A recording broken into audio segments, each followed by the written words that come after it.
A bloodbath on the beaches of northern Sri Lanka. Northern Sri Lanka, and at the apparent ruthless disregard being shown. The Secretary General is deeply distressed, is appalled at the killing of hundreds of civilians in Sri Lanka over the weekend. It's a horror the world wants to forget.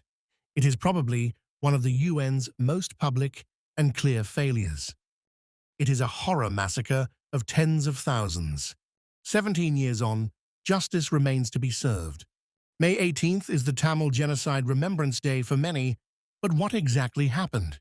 Did the world stand and watch as a rebel militant outfit and the national military of Sri Lanka cause the deaths of thousands?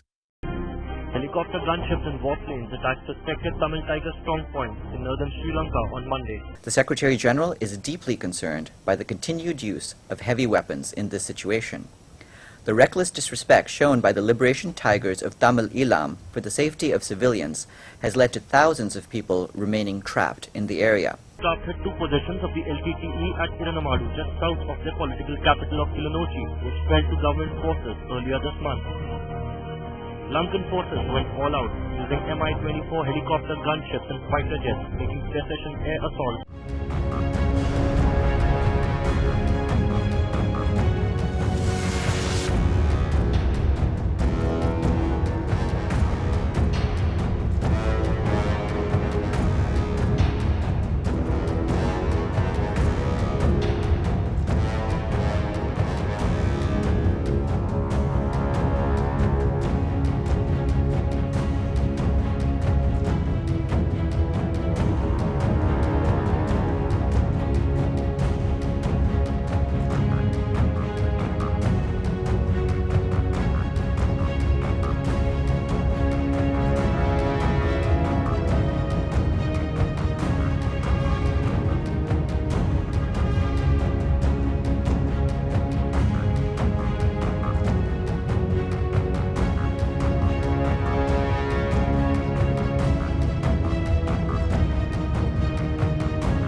This regrouping, the LTT has been trying to regroup for a very long time, and it is not surprising that the footprint of their regrouping is now, very much known to general media.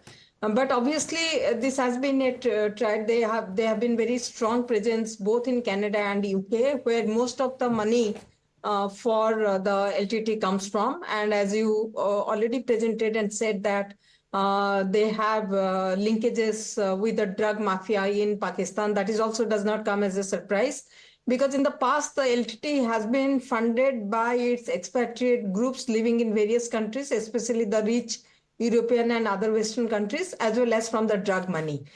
So therefore, it is a serious security concern. From time to time, we have seen also the news coming from various media, especially the print media, where there have been certain arrests that has been made, especially one that came also in the southern part of India, that the regrouping is very much visible. And obviously, it goes without saying that it actually constitutes a serious national security threat, considering that India is hosting, the Tamil refugees in Tamil Nadu and certain other southern part of India. All right, let me bring in some of our other guests as well. General A.K. Siwaj, if I can come to you, sir. The fact is that, as the previous speaker was mentioning, that we do know that they have traditionally received support from foreign soil.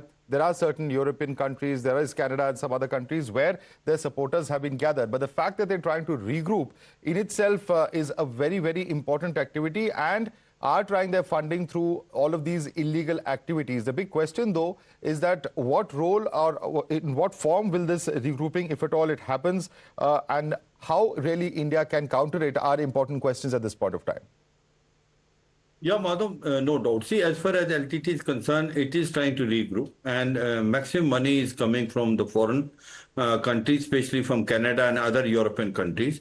And now the latest trend which is being seen that also they have connection with the Pakistan as far as the drug smuggling concern. That is a cause of concern, because remember that the drugs are also being sent by Pakistan, ISI and Deep State to India, and now they start having a direct connection with LTT in Sri Lanka. It's basically to muster up a lot of fund for it. But as far as LTT is concerned, in 2009, though it was eliminated, militarily it was defeated by the Sri Lankan army, but the roots of it which were there in foreign country never basically were taken out, and they have started growing again.